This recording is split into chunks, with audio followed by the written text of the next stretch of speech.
তো আজকের ক্লাসে আমরা আলোচনা করব বহুভুজ নিয়ে। তো আমাকে জাস্ট 10 থেকে 15 মিনিট সময় দিবেন। তো আমি এই সময়ের মধ্যে এই টপিকটা সম্পূর্ণ 100% ক্লিয়ার করে দেব ইনশাআল্লাহ। তো আমি আশা করি আমার এই ক্লাসটা করার পরে আপনি এই টপিক থেকে পরীক্ষায় যেভাবেই প্রশ্ন করুক না কেন আপনি 100% অ্যান্সার করতে পারবেন, মানে পারবেন। এটা আমি আপনাদেরকে এনশিওর করলাম। ওকে, তো আমাদেরকে এই টপিকের মূল আলোচনা যাওয়ার পূর্বে আমাদেরকে প্রথমে বুঝতে হবে যে আসলে বহুভুজটা মূলত কি। আমাদের জিনিসটা বুঝতে হবে কি বহুভুজটা মূলত কি। তো আমি এটা সংজ্ঞা বা ডেফিনেশন দেওয়ার জন্য আপনাদেরকে কোনো বইয়ের মানে সাহায্য নিব না, মানে বইয়ের ভাষায় বলবো না। আমি নিজের ভাষায় বলবো, জাস্ট আপনাদেরকে বোঝানোর সুবিধার্থে। কি আপনাদেরকে বোঝানোর সুবিধার্থে। ওকে, জাস্ট বইয়ের সাথে মিলাতে যাবেন না। ওকে, তো বহুভুজটা মূলত কি? বহুভুজটা হচ্ছে যখন কতগুলো রেখাংশ বা বাহু তাদের প্রান্ত বিন্দুগুলো পরস্পর যুক্ত হয়ে একটা আকৃতি তৈরি করে, তখন তাকে বলা হয় কি? বহুভুজ বলা হয়। বুঝো না তাই না? আবার বলতেছি, দেখেন উদাহরণ দিলে ক্লিয়ার হয়ে যাবেন। কি বলছিলাম? যখন কতগুলো রেখাংশ তাদের প্রান্ত বিন্দুতে পরস্পর যুক্ত হয়ে যে আকৃতিটা তৈরি করে ওই আকৃতিটাকেই বলা হয় কি? বহুভুজ বলা হয়। দেখেন এখানে কি এ একটা রেখাংশ ছিল, বুঝেন? আপনি যদি আমার মুখের কথা নাও বুঝেন ডেফিনেশনটা, উদাহরণটা খেয়াল করেন আমি কি বলতেছি। ওকে, উদাহরণটা খেয়াল করেন। দেখেন এখানে কি এ একটা রেখাংশ ছিল, একইভাবে কি এ একটা রেখাংশ ছিল। ওকে, তো এ রেখাংশ এটাও কি প্রান্তবিন্দু, এটাও কি প্রান্তবিন্দু। একইভাবে কি এ রেখাংশ কি এটাও প্রান্তবিন্দু, এটাও প্রান্তবিন্দু। একইভাবে এ রেখাংশের এটাও প্রান্তবিন্দু, এটাও প্রান্তবিন্দু, তাই না? ওকে, তাহলে এই রেখাংশের প্রান্তবিন্দুটা একইভাবে এই রেখাংশের প্রান্তবিন্দু যুক্ত হয়েছে। একইভাবে এই একটা প্রান্তবিন্দু যুক্ত হয়েছে। একইভাবে কি এই যে এখানে এই রেখাংশের প্রান্তবিন্দু আবার এই রেখাংশের প্রান্তবিন্দু পরস্পর যুক্ত হয়েছে। অর্থাৎ সবগুলো প্রান্তবিন্দু যুক্ত হয়ে, মানে তিনটা রেখাংশের প্রান্তবিন্দুগুলো যুক্ত হয়ে যে এই যে ত্রিভুজের মতো একটা আকৃতি তৈরি করছে না, এই আকৃতিটাকেই বলা হয় হচ্ছে আপনার বহুভুজ বলা হয়। ক্লিয়ার বুঝতে পারলাম? ওকে, যদি আপনাদেরকে আমি আরো একটা উদাহরণ দিয়ে আরো ক্লিয়ার হয়ে যাবেন। দেখেন ধরেন আমি যদি আপনাদেরকে বলি, খেয়াল করেন, এটা কি ত্রিভুজ ছিল? এটা কি একটা ত্রিভুজ ছিল? ওকে, দেখেন যদি আপনাদেরকে আমি বলি বলতো এটা কি একটা, বলতো খেয়াল করেন এখানে কি রেখে বলুন তো এটা কি একটা, বলতো এটা কি?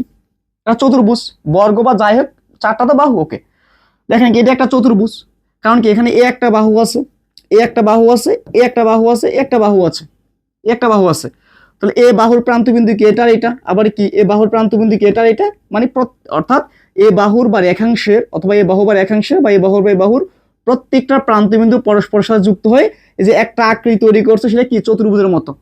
এই চতুর্ভুজটাকেই বলা হয় একটা কি? বহুভুজ। একইভাবে এই ত্রিভুজটাকেও একটা বহুভুজ বলা হয়। এখন এই বহুভুজটা আমরা কি ত্রিভুজকে কেন বহুভুজ বলি? বা আপনার প্রশ্ন আসতে পারে ভাই বহুভুজ কত প্রকার হইতে পারে, প্রশ্ন আসতে পারে। তো একটা বিষয় মাথায় রাখবে, বাহুর উপর ভিত্তি করে, কি বললাম, বাহুর উপর বেস করে বা ভিত্তি করে বহুভুজের নামকরণ করা হয়। সেটা কি রকম? মানে যখন দেখবেন কোন বহুভুজের তিনটা বাহু, তখন তাকে বলা হবে কি? ত্রিভুজ বলা হবে। সেই হিসাবে আমরা বলতে পারি এটা কি একটা ত্রিভুজ, এটা কিন্তু একটা অবশ্যই একটা বহুভুজ, এটা কিন্তু একটা অবশ্যই একটা বহুভুজ। বহুভুজ মানে কিন্তু অর্থাৎ বহুভুজ মানে একাধিক বাহু মিলে যে একটা আকৃতি তৈরি করে তাকেই বহুভুজ বলা হয় সহজ কথায়। তো এটা একটা বহুভুজ। তো এই বহুভুজে কি তিনটা বাহু যেহেতু, দ্যাটস ওয়াই এটাকে বলা হয় ত্রিভুজ বলা হয়। একইভাবে যেহেতু আপনার চারটা বাহু, এজন্য এটাকে বলা চতুর্ভুজ বলা হয়। যদি আপনার কোনো বহুভুজের পাঁচটা বাহু থাকে তখন তাকে বলা হবে পঞ্চভুজ। যদি কোনো বহুভুজের ছয়টা বাহু থাকে তখন তাকে বলা হবে ষড়ভুজ বলা হবে। যদি কোনো বহুভুজের আটটা বাহু থাকে তখন তাকে বলা হবে অষ্টভুজ। ক্লিয়ার বুঝতে পারলাম? তো এখান থেকে আমাদের শেখার বিষয় কি? শেখার বিষয় হচ্ছে বহুভুজের নামকরণ করা হয় মূলত বাহুর উপর বেস করে। যেই কয়টা বাহু থাকবে ওই বাহুটাই হবে কি? ওই বহুভুজের নাম। পাঁচটা বাহু থাকলে পঞ্চভুজ, ছয়টা থাকলে ষষ্ঠভুজ, যে কটা বাহু থাকে ওইটা বুঝ হবে। একটা বিষয় মাথায় রাখবেন, একটা বহুভুজের যে কটা বাহু থাকবে ঠিক ওই কটা কোণ থাকবে। যদি ছয়টা বাহু থাকে মাথায় রাখতে হবে ওই বহুভুজের ছয়টা কোণ থাকবে। যদি একটা বহুভুজের চারটা বাহু থাকে তাহলে আপনাকে মাথায় রাখতে হবে ওই বহুভুজের চারটা কোণ থাকবে।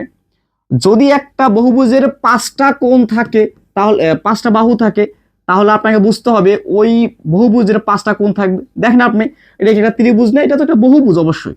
এটা একটা ত্রিভুজ, এখানে তিনটা বাহু তিনটা কোণ, এখানে চারটা বাহু চারটা কোণ, অর্থাৎ একটা বহুভুজের যে কটা বাহু থাকে ঠিক ততটাই কোণ থাকে। ক্লিয়ার? ওকে, তা আমরা বহুভুজ বুঝলাম। এটা নিয়ে আরো বিস্তর অনেক বড় আলোচনা করা যাবে, তা আমি সেখানে এখন যাবো না। সুষম বহুভুজ কি সেগুলো আলোচনা করা যাবে। তা আমি সেগুলো এখন যাবো না, যদি আমাদের বেসিক ক্লাস না, মূলত এটা হচ্ছে আমাদেরকে টু দ্য পয়েন্টে আমরা ক্লাসটা নিচ্ছি, যে বিষয়গুলো আমরা পারলে আমাদের পরীক্ষা আমরা অ্যান্সার করতে পারবো, ঠিক আছে। তো আমরা যখন লং ক্লাস নিব তখন আমরা বিস্তর আলোচনা করব, বাট এখন হচ্ছে আমি আমার মূল ক্লাসে চলে যাব, যে এখান থেকে মূলত কিভাবে পরীক্ষার প্রশ্ন আসে। হ্যাঁ, বহুভুজ থেকে মাথা রাখতে হবে মোট 4টা টাইপ থেকে প্রশ্ন আসে, 4টা টাইপের প্রশ্ন আসে। এক কি, বহুভুজ থেকে প্রশ্ন আসতে পারে নাম্বার 1-এ আপনাকে বলতে পারে পরীক্ষা যে বহুভুজের অন্তস্থ বহুভুজ বা সুষম বহুভুজের অন্তস্থ কোণগুলো সমষ্টির বের করতে বলা হতে পারে, নাম্বার 1। ওকে, নাম্বার 2 আপনাকে কি বলতে পারে, আপনাকে বলতে পারে বহুভুজের প্রতিটি অন্তস্থ কোণের মান বের করেন, নাম্বার 2। ওকে, নাম্বার 3 কি, প্রতিটি বহুভুজের প্রতিটি বহিস্থ কোণগুলোর মান আপনাকে বের করতে বলা হতে পারে। নাম্বার 4, বহুভুজের বাহুগুলোর সংখ্যা আপনাকে বের করতে বলা হতে পারে। সো এই 4টা টাইপ যদি জাস্ট মাথায় রাখেন যে এই 4টা টাইপ থেকে প্রশ্ন আসবে পরীক্ষায়, এর বাইরে প্রশ্ন আসবে না। ওকে, তো এখন জাস্ট এটুকু মাথায় রাখেন, আমি তো সবকিছু করাই দেবো। ওকে, দেখেন, তা আমরা যদি আমাদের প্রথম টাইপে চলে দেখেন, প্রথমটি কি বলছে এখানে। তো প্রথম টাইপে আমাদের কিন্তু মূল আলোচনা কিন্তু এখন এখান থেকে শুরু, পরীক্ষা এখান থেকে প্রশ্ন আসবে, এটা খুব ভালো করে আপনাকে শিখতে হবে। ওকে, দেখেন, সো নাম্বার বা টাইপ 1, বহুভুজের টাইপ 1, বহুভুজ অথবা সুষম বহুভুজের অন্তস্থ কোণগুলোর সমষ্টি বের করতে আপনাকে বলা হতে পারে। যখন এরকম আপনাকে অন্তস্থ কোণগুলোর সমষ্টি বের করতে আপনাকে বলা হতে বলবে, তখন আপনি কি করবেন, একটা ফর্মুলা ইউজ করবেন। সেটা কি বলুন তো, আপনি একটা এই অন্তস্থ কোণগুলোর সমষ্টি বের করার জন্য আপনি একটা ফর্মুলা ইউজ করবেন। সেটা কি, সেটা হচ্ছে 2n - 4 ইন্টু কি ইন্টু হচ্ছে সমকোণ, কি বললাম, 4 ইন্টু সমকোণ, এই ফর্মুলা আপনি ইউজ করবেন, মাথা রাখবেন। যখন আপনাকে বলবে যে অন্তস্থ কোণগুলোর সমষ্টি বের করেন, তখন আপনি কি করবেন, 2n - 4 ইন্টু সমকোণটা বের করবেন। এখন এগুলো 2 মানে তো বুঝছি, আমি 4 মানে বুঝছি, মাথা রাখতে হবে n মানে কি, n মানে হচ্ছে বাহু, কি বললাম, n মানে হচ্ছে বাহুর সংখ্যা, n মানে কি, n মানে হচ্ছে বাহুর সংখ্যা। যদি আপনাকে আমি একটা উদাহরণ দিই তাহলে আপনারা ক্লিয়ার হয়ে যাবেন। ওকে, দেখেন, ধরুন আমি যদি আপনাকে বলি, হ্যাঁ, যদি আমি আপনাকে বলি, বলুন তো এই যে পঞ্চভুজ, কি বললাম, যদি আপনাকে বলি এই যে পঞ্চভুজের, হ্যাঁ, যদি আপনাকে বলি যে এই পঞ্চভুজের অন্ত কোণগুলোর সমষ্টির মান কত, মাথা রাখবেন, বলছে কি এই পঞ্চভুজের অন্তস্থ কোণগুলির সমষ্টি কত। দেখেন কি বলছে, অন্তস্থ কোণগুলোর সমষ্টি বের কত। তো যখন এরকম সমষ্টি বের করতে বলো, আমরা কি করবো, সূত্র ইউজ করবো। তো এখানে তো আমরা 2 জানি, দেখেন 2 জানি, আর বলছিলাম কি এর মানে কেন হচ্ছে বাহুর সংখ্যা। তো বাহুর সংখ্যা কত, যে পঞ্চভুজ মানে কি, এখানে ওই বহুভুজের 5টা বাহু আছে, কি 5টা বাহু আছে, জাস্ট আমি এখানে কি 5 বসাই দিব, ক্লিয়ার। ওকে, বুঝতে পারলাম। এখানে 4, ওকে, এখানে কি হচ্ছে আপনার ইন্টু সমকোণ, কি বলুন তো, ইন্টু সমকোণ, আমি বুঝতে পারলাম। ওকে, ঠিক আছে। এখন কি হবে, 5 × 10, 10 থেকে 4 গেলে কি থাকবে বলুন তো, 10 থেকে 4 গেলে থাকবে 6 থাকবে। তো 6 মানে কি 6 সমকোণ, তার মানে কি বলুন তো 6 সমকোণ পাই গেলাম আমরা। ওকে, দেখেন, পঞ্চভুজের অন্তস্থ কোণগুলোর সমষ্টি হচ্ছে 6 সমকোণ। এটা হচ্ছে সমকোণ হিসাবে যদি আপনাকে বলে অন্তস্থ কোণগুলোর সমষ্টি মোট কত কত ডিগ্রি, তাহলে কি হবে বলুন তো, 6 সমকোণ মানে কি, আমরা জানি কি এক সমকোণ যদি 90 ডিগ্রি হয়, তাহলে 6 সমকোণ কি হবে বলুন তো, 6 সমকোণ হবে আপনার কি 6 নং 54, 500 কি 540 ডিগ্রি। কথা ক্লিয়ার, বুঝতে পারলাম।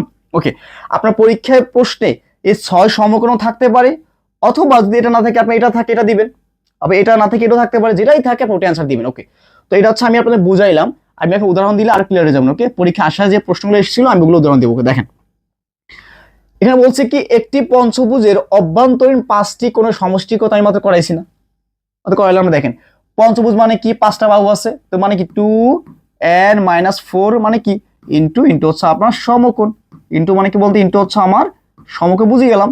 মানে n মানে কি, n মানে হচ্ছে বাহুর সংখ্যা, তো 2 × 5 - 4 ইন্টু কিন্তু সমকোণ, এটা আমি বুঝতে পারলাম। তো এই মাত্রই আমি করাই দিচ্ছি, আর করার কিছু নাই। অ্যান্সার কি, অ্যান্সার হচ্ছে আমার 540। কেন, কারণ দেখেন তো 6 সমকোণ না, দেখেন একটা বিয়ে খেয়াল করেন, 6 সমকোণ, বলতে কি 6 সমকোণ। এখন দেখেন তো এই কোনো অপশনে কিন্তু এখানে 6 সমকোণ দেওয়া নাই, দেওয়া আছে কিসে, দেওয়া আছে ডিগ্রিতে। দেখো আমাকে ডিগ্রিতে মান বের করে নিতে হবে। তো আমরা কি জানি, এক সমকোণে যদি 90 ডিগ্রি হয়, তাহলে 6 সমকোণ হবে কত, 6 সমকোণ হবে আপনার কি 540 ডিগ্রি, আমার অ্যান্সার হবে। কথা ক্লিয়ার, বুঝতে পারলাম। ওকে, এটা আমাদের প্রথম টাইপ, আমাদের শেষ। সো দ্বিতীয় টাইপের প্রশ্ন দেখেন তো, দ্বিতীয়, আচ্ছা আরেকটা প্রশ্ন দেওয়া আছে এখানে, বলছি কি দেখেন, অষ্টভুজের অন্তস্থ কোণগুলো কোন সময়ের সমষ্টি কত, আমি বলছিলাম না, তখন এরকম সমষ্টির মান বের করতে বলা হবে অন্তস্থ কোণগুলো, আমরা কি করব, এইভাবে 2n - কি -4 ইন্টু কি বলুন তো, ইন্টু হচ্ছে সমকোণ, আমরা সূত্র ইউজ করি কি আমাদের মান বের হয়ে যাবে। ওকে, তো তো 2 এর মানে কি বলতো, 2 মানে 2 এর 2 এর মানে কেন হচ্ছে বাহু, বাহুর সংখ্যা, যেহেতু অষ্টভুজ মানে কি ওই ভুজের মানে ওই বহুভুজের 8টা বাহু আছে, যে সেই যে শুধু কি আমরা 8 বসাই দিব, এখানে কি -4 ইন্টু কিন্তু হচ্ছে আমার এই সমকোণ। ওকে, তার 2 গুণে 16, 16 থেকে 4 গেলে 12 থাকবে, 12 সমকোণ কি আমার অ্যান্সার। ওকে, 12 সমকোণ কি আমার অ্যান্সার। দেখেন ওকে, দেখেন আমার অ্যান্সারটা হয়ে গেছে। এখন যেহেতু আমার 12 সমকোণে অ্যান্সার দেওয়া আছে, দ্যাটস কি আমি 12 সমকোণে অ্যান্সার দিয়ে দিছি। তো যদি ডিগ্রিতে অ্যান্সার দেওয়া থাকতো কি করতাম, তাহলে এক সমকোণ যদি 12, এক সমকোণ যদি 90 ডিগ্রি হয়, তাহলে 12 আমরা 12 সমকোণে নাকি, হ্যাঁ, এক সমকোণ যদি আবার 90 ডিগ্রি হয়, তাহলে 12 সমকোণ হবে কত বলুন তো, 12 সমকোণ হবে 9 12 কত, 108, 1080 ডিগ্রি। অর্থাৎ এটাও অ্যান্সার হতে পারে, আবার এটাও অ্যান্সার হতে পারে। অপশন আপনার যেটা থাকে আপনি ওটা অ্যান্সার দিবেন। কথা ক্লিয়ার, বুঝতে পারলাম? ওকে, দেখেন যদি আমরা আমাদের টাইপ 2 তে যাই, কি আমরা টাইপ 2 তে যদি আমরা যাই, দেখেন কি বলছে এখানে, বহুভুজের প্রতিটি অন্তঃকোণের পরিমাণ কত। আগে বলছিল কি প্রথম টাইপে ছিল অন্তস্থ কোণ সমূহের সমষ্টি বের করতে বলা হয়েছে, বাট এখানে বলছে আপনাকে অন্তস্থ কোণের মানে প্রতিটি অন্তস্থ কোণের পরিমাণ আপনাকে বের করতে বলা হয়েছে। যখন এরকম প্রতিটি অন্তস্থ কোণের পরিমাণ বের করতে বলা হবে, আমার কাজটা হবে কি, আমার কাজটা হবে মোট সমষ্টি কি বললাম, অন্তস্থ কোণ সমূহের সমষ্টি কি বললাম, অন্তস্থ কোণ সমূহের সমষ্টিকে কি করতে হবে, আমাকে বাহুর সংখ্যা দ্বারা ভাগ করতে হবে। কি বললাম, বাহুর সংখ্যা দ্বারা ভাগ করতে হবে, সেটা মাথায় রাখেন। অন্তস্থ কোণ সমূহের সমষ্টিকে মানে কি, মানে এর পূর্বে যে আমরা অন্তস্থ কোণ সমূহ বের করছি না, কোণ সমূহের সমষ্টি বের করছি না, ওই অন্তস্থ কোণ সমূহের সমষ্টিকে যদি আমরা বাহুর সংখ্যা দ্বারা ভাগ করি, তাহলে কি আমার একটি অন্তস্থ কোণের পরিমাণ বের হয়ে যাবে। জাস্ট এতটুকু মাথায় রাখেন, আমি যদি উদাহরণ দিয়ে ক্লিয়ার যাবেন। দেখেন এটা বলছে কি, একটি সুষম পঞ্চভুজের প্রতিটি অন্তঃকোণের পরিমাণ কত। কি বলছে, প্রতিটি অন্তঃকোণের পরিমাণ বের করতে বলা হয়েছে। আমি কি বলছিলাম, আমি বলছিলাম যখন আপনি কি করবেন, ওই অন্তস্থ কোণগুলোর সমষ্টিকে বাহুর সংখ্যা দ্বারা ভাগ করলে কি আমার মানটা বের হয়ে যাবে। এখন যেহেতু পঞ্চভুজ মানে কি 5টা বাহু আমি পেয়ে গেছি, আবার এখানে সুষম দিকে ভয় পেয়ে যায় না, সুষম পঞ্চভুজ বলুক বা বহুভুজ বলুক, যাই বলুক সূত্র একই হবে। ঠিক আছে, ওকে। তাহলে আমার যেহেতু কি সূত্র, কি বলুন তো, আমার সূত্র হচ্ছে অন্তস্থ কোণগুলোর সমষ্টি, কি অন্তস্থ কোণগুলোর সমষ্টি বাই কি, বাই হচ্ছে আমার কি, বাই হচ্ছে আমার বাহু। ওকে, তাহলে আমার কি সমষ্টির মানটা বের করতে হবে না, আগের মতো সিস্টেম টাইপ মানে টাইপ 1 অনুযায়ী মানটা বের করে, সেটা কি হবে 2n, তার বলতে সেটা কি হবে 2n - 4 ইন্টু কি বলতো, এটা হচ্ছে আমার সমকোণ, ইন্টু কি বলতো, এটা হচ্ছে আমার ইন্টু আমার সমকোণ, আমার কি সমকোণ। ওকে, 2 মানে কি 2 এর 2 বসায় দেন, এর মানে কেন হচ্ছে আমরা বাহুর সংখ্যা, বাহু মানে কি 5টা। ওকে, 5টা -4 ইন্টু মানে কিন্তু হচ্ছে আমার সমকোণ, বুঝলাম সমকোণ। তাহলে কি হবে 10 থেকে 4 গেলে 6, 6 আর 1 সমকোণ মানে কি 90 ডিগ্রি, এই সমকোণ কিন্তু সমকোণ মানে কি 90 ডিগ্রি। ওকে, তাহলে 6 নং 54 540 ডিগ্রি হবে। ওকে, তার মানে এখানে কি পেয়ে গেলাম আমরা পেয়ে গেলাম পঞ্চভুজের প্রতিটি মানে পঞ্চভুজের অন্তস্থ কোণগুলোর সমষ্টি হচ্ছে 540 ডিগ্রি।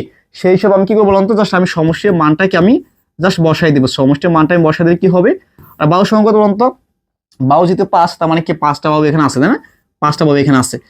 কারণ বলে কি হবে, এখানে 5 10 50 হবে, থাকে কি 4 থাকে, 4 থাকলে কি হবে 5 আর 40 হবে, মানে কি 108 ডিগ্রি হবে, তাই না, কি হবে 108 ডিগ্রি আমার অ্যান্সার হবে, তাই না। কি বলেন তো, আমার 108 ডিগ্রি, তাই না। দেখেন এখানে হয়তো একটা ভুল দেওয়া আছে, ঠিক আছে, এখানে এই যে 108 ডিগ্রি, ঠিক আছে, এখানে 108 ডিগ্রি হবে। দেখেন ওকে, বুঝতে পারলাম।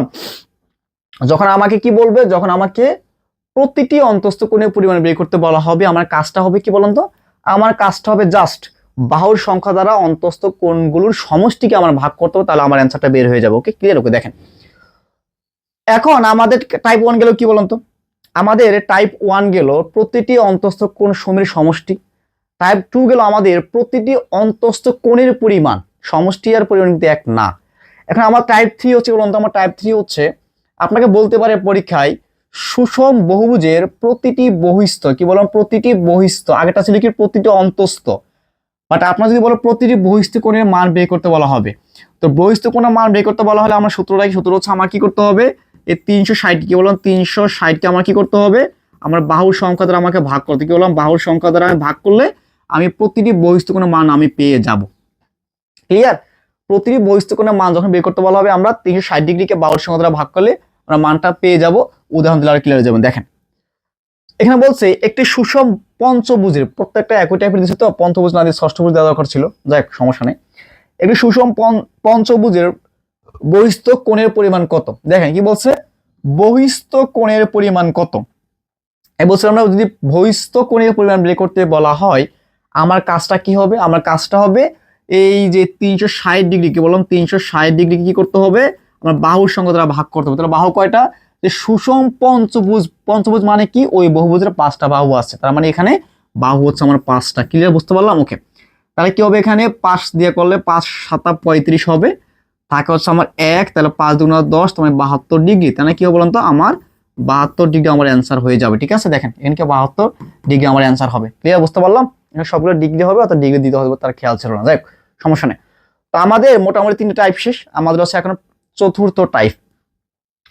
তো চতুর্থ টাইপ আপনি কি বলতে পারি, এটা একটি ইম্পর্টেন্ট, এখান থেকে বেশি প্রশ্ন আসে পরীক্ষা। ওকে, দেখেন আপনাকে বলতে পারে বহুভুজের বাহুর সংখ্যা বের করেন।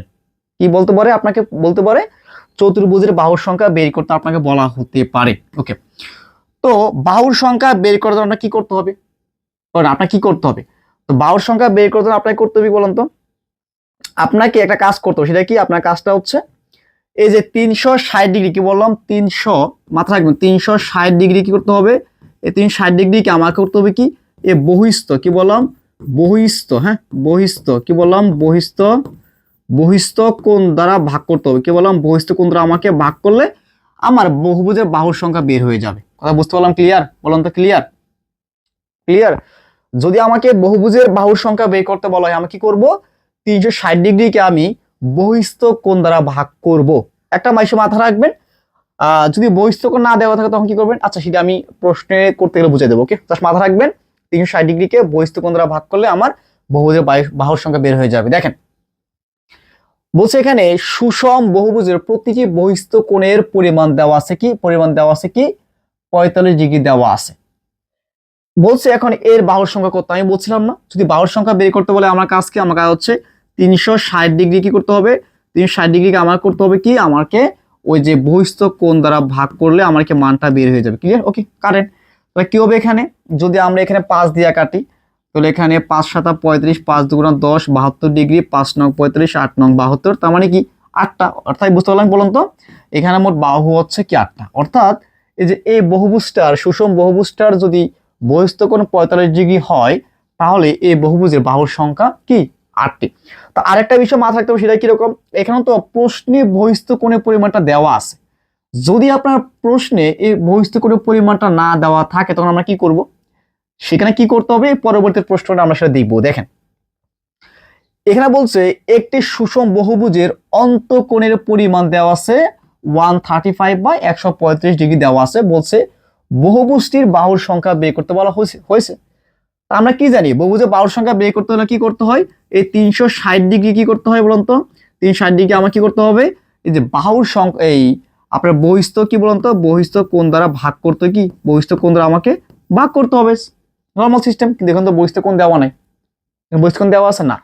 তো যখন দেখবে এরকম অন্তঃকোণের পরিমাণ দেওয়া আছে কিন্তু বহিস্থ কোণের পরিমাণ দেওয়া নাই, তখন আমাদের কি করতে হবে, বহিস্থ কোণের পরিমাণ বের করার জন্য আমাকে কি করতে হবে, এই 180 ডিগ্রি থেকে, হ্যাঁ 100 কি বলুন তো, যে 180 ডিগ্রি থেকে, 180 ডিগ্রি থেকে যদি আমরা এই বহিস্থ কোণের পরিমাণটা বাদ দিয়ে দিই, তাহলে যে মানটা থাকবে সেটা কি, সেটা হচ্ছে আমার, না এই 180 ডিগ্রি থেকে যদি আমি অন্তস্থ কোণের বা অন্তঃকোণের মানটা বাদ দিয়ে দিই, তাহলে যে মানটা আমরা পাবো ওই মানটাই হচ্ছে আমার কি বহিস্থ কোণের মান। তাহলে কত থাকবে বলুন তো, যেমন 0 থেকে 5 গেলে কি, 10 থেকে 5 গেলে 5 থাকবে, 10 থেকে 10 থেকে যদি আমার কি থাকবে, আচ্ছা আপনার 10, এই 8 থেকে 4 গেলে কি 4 থাকবে, তাই না, 8 থেকে 4 গেলে কি 4 থাকবে। ওকে, তাহলে 1 0, দেখ এখানে কি পেয়েছি আমরা, 45 ডিগ্রি পেয়ে গেছি আমরা। তাহলে কি বললাম বলুন তো, আমরা এখানে পেয়ে গেলাম বহিস্থ কোণ মান পেয়ে গেলাম কি 45 ডিগ্রি।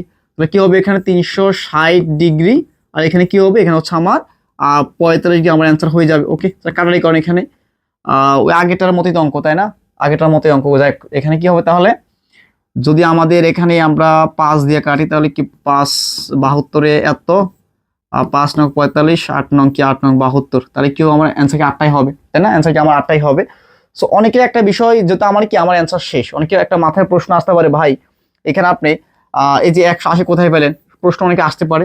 তো যেহেতু আমাদের বেসিক ক্লাসটা বিদে আমি একটু এড়িয়ে গেলাম, তবে একটু বুঝাই দিচ্ছি। ধরেন একটা বিষয় খেয়াল করুন তো আপনারা, আমি যে প্রথমে যে জায়গাটা দিকে খেয়াল করেন, সবাই খেয়াল করুন তো, এখানে আমি আপনাদেরকে বলছিলাম, যদি আপনারা খেয়াল করেন আমি জিনিসটা বলি না, এবার এখন বলতেছি, দেখেন সো এখানে যদি কোনো একটা বাহুকে ধরেন, আমি যদি কোনো একটা বাহুকে কি করে দেখেন তো, মানে এখানে কি এটা তো এই বাহুটা ধর নাই, এই বাহুটা ছিল না, কি বললাম ধর এই বাহুটা ছিল না, এটা কে এ পর্যন্ত ছিল আর কি। আর কি যে একটা বাহু ছিল, ধরুন এ বাহুটি আমি এ টেনে নিয়ে আসি, তাহলে দেখেন তো এখানে কি হয়, এই যে সমান্তর আর কি সর্বাব আছে নাকি, এই সম্পূর্ণ কি 90 ডিগ্রি না বলুন, যদি থাকে কি 90 ডিগ্রি না, সরি 90 ডিগ্রি না তো, মানে এটা কি একটা কি এটা হচ্ছে একটা 80 ডিগ্রি। তো এটা কি, এই যে এটা হচ্ছে কি, এটা হচ্ছে আপনার যেহেতু ভিতরের কোণ মানে কি এটা অন্তস্থ কোণ, আর এটা মানে কি এটা হচ্ছে কি আপনার বহিস্থ কোণ। তো এই যদি এখানে আমরা অন্তস্থ কোণের মানটা দেওয়া থাকে, তাহলে আমি কি করতে পারি, যে এই 180 ডিগ্রি থেকে যদি আমরা এই অন্তস্থ কোণের মানটা বাদ দিয়ে দিই, তাহলে কি থাকে, বাইরে বহিস্থ কোণটা থাকবে। তো এটা হচ্ছে আমাদের সিম্পল সিস্টেম। তো যেহেতু আমাদের বেসিক ক্লাসটা, তাও আমি বুঝাই দিলাম যাতে আপনাদের বুঝতে কোনো অসুবিধা না হয়। ওকে, দেখেন তা আমাদের মোটামুটি পর্যন্ত ছিল। দেখেন আমরা যদি এখানে আবার একটু যাই, দেখেন এখানে আমাদের এইটা অ্যান্সার ছিল, তার আপনাদের জন্য কোনো হোমওয়ার্ক রাখা হয় নাই। আপনার কাজ করবেন কি, বাসায় এগুলো প্র্যাকটিস করবেন, যে কোনো বই থেকে, সব বইতে এগুলো আছে। তো এই কয়েক জিনিস জানলে হয়ে যাবে আপনাদের। আপনাদের মোটামুটি আমি জিনিসটা আমরা একটু বলে দিই, সেটা হচ্ছে কি, এগুলো আমি মোটামুটি যখন আমি ক্লাস নেব বেসিক ক্লাস, তখন আমি সব কিছু, এখানে অনেক কিছু আলোচনা বাকি আছে, যেমন এখানে সুষম বহুভুজকে আমি বলি নাই, আমি এখানে কোনগুলা কি কি, বহিস্থ কোনগুলা কি কি, এগুলো আমি শিখাইতে পারতাম, যেহেতু আমাদের শর্ট ক্লাস বিধে আমি শিখাইনি, বাট আমরা যখন শিখাবো হয়ে যাবে। বাট আপনি জাস্ট এই কয়েকটা বিষয় আবার বলে দেখেন, এখানে এই কয়েকটা বিষয় খেয়াল করেন, এখানে এই চারটা বিষয় মাথা রাখতে পারলে এখান থেকে কোনো টিচার আপনাকে প্রশ্ন আটকাতে পারবে না। কি বললাম, জাস্ট এই চারটা টাইপ মাথা রাখতে পারলে বহুভুজ থেকে 100% আপনি অ্যান্সার করতে পারবেন ইনশাআল্লাহ। এটুকু আপনাকে আমি ইনশিওর করলাম। ওকে, ঠিক আছে। তো আশা করি ক্লাসটি বুঝতে পারছেন। যদি বুঝে থাকেন অবশ্যই কমেন্ট করে জানাবেন যে ভাইয়া হ্যাঁ বুঝতে পারছি। আর অবশ্যই ক্লাসটি শেয়ার দিবেন, কারণ এই ক্লাসগুলো শেয়ার দেওয়ার মাধ্যমে আপনাদের অনেক উপকার হবে, সাথে আপনিও আপনার প্রয়োজনীয় ক্লাসগুলো খুঁজে পাবেন। তো সব ভালো থাকবেন, আজকে এই পর্যন্ত। আল্লাহ হাফেজ।